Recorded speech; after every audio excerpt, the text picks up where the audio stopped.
Welcome to the Dogs Are the Best Friends podcast. I'm Emily, and my best buddy, Flynn, is here too.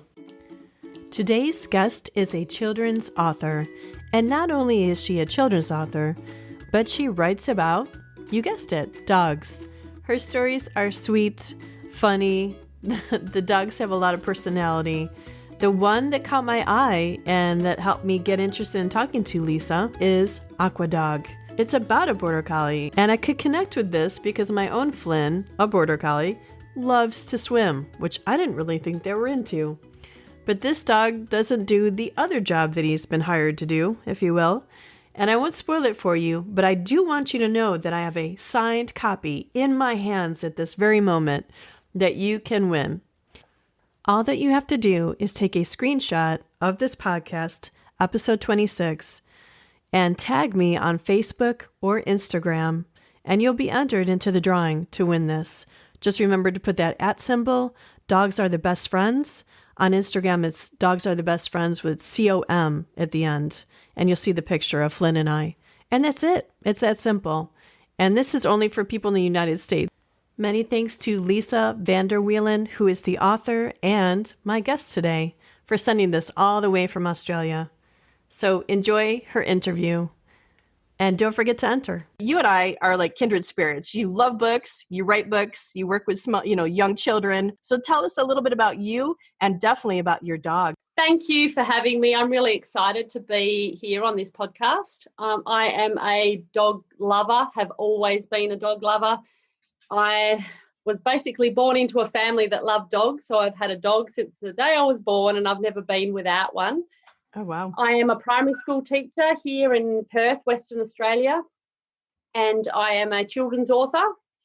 So I love writing about dogs. I love using dog characters in my story to portray a message. And I have a special little dog in my life. She's a toy poodle called Rosie. She's 4. And she just is an absolute delight and a very important member of our family. How did she come into your life? How did you find her? I actually contacted a breeder. So we previously had a poodle before. We had a little white poodle, and unfortunately she passed away when she was about 13. Oh, okay. And my eldest daughter missed her very much, and we wanted to get another dog, but this time she wanted to get a different colour. So she really wanted this red colour they come in. So I contacted a breeder to see if they had any puppies available, and at the time they didn't, but I was put on the waiting list, and then I got contacted when a litter became available. I wanted a female, and so that's how she came into our lives, and really from the time we picked her up, she's just been absolutely adorable and a very cherished member of our family. Yes, and that's amazing. So you literally grew up your whole life with dogs, pretty much the majority of the time. So tell us about those dogs. Like, did you have all the way big to little, or have you always had little dogs in your life? Okay, yeah, normally smaller dogs. My first dog was a Pembroke Corgi, actually, a tricolour nice. Corgi. Yeah. Like the Queen's dogs, yes. Right. And she was a real character. And then my next dog was a Jack Russell, actually, so full of energy, loved tennis balls. And then my next dog was a poodle. And as they say, often once you've had a poodle, once you've had one, you never want another breed. Okay. So I went for a poodle again. But my grandparents had poodles growing up, so I guess I have always had a love for them as a breed. Yeah. And I generally like smaller dogs, but really I like dogs of all sizes. So yeah. Nice. And I don't know if this is a stupid question, but I'm going to ask it anyways, because why not, right? Are toy poodles, are they quite smart? Because they always talk about poodles being smart. And I guess I envision the standard, that huge poodle that they have. But do you find that she's quite smart and picks up on things quickly? Very smart. Like, if I had to choose a word to describe her, I would say it's intuitive. She picks up on people's emotions, and she just picks up on people's moods. And I find that she just goes with whatever mode we're in. So if we're in go-go mode with children and they want to play outside, then she'll go with that. But if we are wanting to rest and have a quiet time, then she'll pick up on that and just go with it. But she's also very cheeky and mischievous, very clever, very smart. but also very loving, very kind. Yeah. Oh, nice. What a wonderful mix. I have to ask, because I love dogs that are a little bit mischievous. What does she do? Yeah, very cheeky. She definitely loves food, so she will do anything to get to food. So we often find her on the kitchen table, and we've tried to make sure that the chairs are pushed in, so she will definitely steal food. She can get up on the kitchen bench. She loves dragging things out of her doggy door. Sometimes they're little teddies off my daughter's bed. Or I have a funny story actually, because she's obsessed with food. She will jump on the table to get food if she can. And this one time we found her and she was walking around with a fork attached to her collar. Whoa. We couldn't work out how on earth she had a fork attached to her collar, but she obviously jumped onto the table, stolen food, and somehow the magnet from the doggy door had attached to her collar, which had then attached to the fork. So she got caught red-handed and tried to look at us as if to say, "What, me? I haven't done anything." That is adorable. I wish you had that on video. I bet you do too, because that's so great. I've got a little photo. I did take a photo. I think I've posted it on my Instagram, because at the time it was just hilarious. It was actually scrambled eggs she'd stolen. But she'll look at you as if to deny it, but you know that she's been cheeky. Yeah. What human foods does she really go for then? Like, what is it, like scrambled eggs? Is that a huge favorite of hers? She honestly, this dog will eat anything. I know when we got a poodle, we were told, they can be fussy eaters, but this dog will eat anything. Absolutely anything. Anything that's edible. Oh, it's so cute. Crayons is another favorite that she will go for. The Crayola crayons. Oh my goodness. And then that's always fun, cleaning up the dog's poo with multicolored poo the next day. What ways does she bring your family joy? Well, it's just, I think, her nature. She's just so kind and loving. I have two daughters. One is nearly 14 and the other one is 5. So they're at different stages in their lives. And I find that she's so intuitive, and she will often just sit with my older daughter when she's studying quietly, but then she will run around and play and get very playful with my younger daughter. And she's just so loyal, and she just wants to come everywhere with us. So I guess it brings joy in just the little personality that she is. So she always wants to come everywhere and anywhere with us. And it could just be school drop-offs or anywhere. She'll hop in the car herself. I love it. Wants to come with us anywhere. I guess because she's pocket-sized, she's quite easy to bring everywhere. But she just is a little member of the family. Yeah. What would you say that your dog has taught you, either lately or, in the past? Well, that's a really good question, because I think she's taught me a lot, and I think that she's taught my daughters the same and even different things. And I think that obviously the biggest thing she's taught us is unconditional love, which I think dogs teach. They're so good. Teach us. Yep. They are really the epitome of virtues that I think we all should aim for. I think that they are very forgiving. She's definitely taught me forgiveness. True. Yes. And just little things. I find that even with the girls, they will accidentally step on her tail or accidentally hurt her, and she might yelp, and straight away she's so forgiving and she'll come straight up to them as though she's done something wrong. And I just think that bond and teaching them to be kind and forgiving is really important. Absolutely. I think also to appreciate diversity. I think that, as we know, dogs come in all different sizes, different colours, different breeds, different personalities. And I think even if you purchase a puppy in a particular breed looking for certain characteristics, as you know, in a litter of puppies, I think they already come with their own little diversity and their quirkiness and their own individuality. And I think that it teaches us to appreciate that, and also in ourselves to understand that we all have our strengths and weaknesses and we are unique. True. So I think she's taught me that as well. Kindness, I think, which is probably the most important virtue that we can all have, especially in today's world, and a very important virtue to teach our children. I think she's definitely taught me kindness. She's just so kind and loving and caring, just such a kind little soul. And apart from that, I guess it's really all the virtues of loyalty, patience, responsibility, and even things like determination. Just watching the puppies, grow up and learn things and keep trying and not giving up to do things. True. Very For true. example, it took her quite a while to get up onto that table to steal food, and now she's achieved that. She's an expert. Yeah, that's right.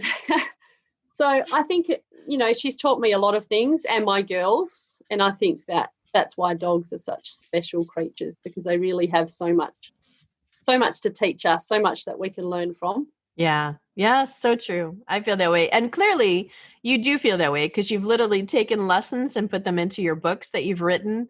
And so, me, I have to talk about the Aqua dog. So can you share with us where did that inspiration come from? It's adorable. Maybe give us a little snippet of, like a summary of it, if you don't mind as well. Yeah. So Aqua dog is about a border collie, a cheeky border collie that lives on a farm, and he loves to swim. So the farmer gets angry because the farmer wants him to be herding the sheep, when really all he wants to do is swim in the dam all the time. So I guess this story I was inspired to write because I think it displays how we need to appreciate uniqueness and the story to follow your passions. Yeah. So I guess this story is close to my heart because I was a swimmer growing up. So I guess this character, Aqua, is probably a metaphor of me in some ways. Oh, interesting. Because I always loved to swim. Yeah. Yeah. So I just find that using dogs as characters in my stories is a really easy way for children to relate to, because it doesn't have to be a particular girl or boy in the story. They relate to it because they can relate to dogs so well, I think. So yeah, true. Yeah, it's probably the favourite story I've written, actually, Aqua dog. So it's set on a farm here in Western Australia, the story, because border collies are used a lot here as sheepdog or farm dogs, along with blue heelers. Right. So, and I've always loved border collies, and I know that you have one yourself. I just find they're very, very intelligent, very loyal, and very intuitive also. Yes, very. You did a book about Gus, and that was very interesting. That's an actual dog at a local, place. So tell us about that. Yeah. So this was a really special project to be a part of. So Ronald McDonald House Charities here in Perth, they have a dog called Gus. He's a black Labrador, and he is absolutely adorable. And during the day, he lives in the house. So his mum actually works for Ronald McDonald House Charities. So Gus comes to work with her every day, and he's a part of the house. And they asked me to write a book about him that they could sell, where all proceeds go to the charity. So it was just such a wonderful project to be a part of, because Gus is another very kind soul, very calm, and the presence he brings to that house is unbelievable. To see these sick children who are staying for months on end away from their home just to be close to the hospital. They miss their home, and a lot of them have pets such as dogs at home that they miss. And I think having Gus in the house brings that sense of home and safety and calmness, and just to see their faces light up when Gus is near, it's just unbelievable the impact that he has on the children and their family. So it was just a wonderful project to actually be a part of and to write a story about him. It just goes through his day, what he does from start to finish. And I guess I love the ending of the story, where it really talks about his role as being the director of Hugs and Pats for Ronald McDonald House, but really it's from Gus's point of view, but he says that his job is just to make the house a home. Well, do you know, it's a funny thing, because Gus was actually training to be a guide dog, but unfortunately, well, really fortunately for Ronald McDonald House, he didn't do too well as a guide dog puppy, because he loved children and people so much. He was obviously wanting to be around people and children, so he then obviously became a bit of a therapy dog and was able to find his role in the Ronald McDonald House to be around children and families. So I guess it's a little bit like people that's trying to find their passion and what they like and enjoy, and each dog is different, aren't they? So it's really finding what they're good at and what they enjoy. That is great. Yeah, I love that you said that because it's so true.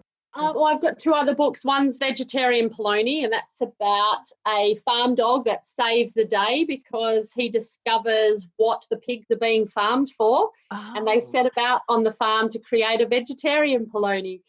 So, and then I also have another book called Luna Lucy, which has a little dachshund in it, actually. Cute. My parents used to have dachshunds before I was born. They had dachshunds, so they're another breed of dog that we were familiar with.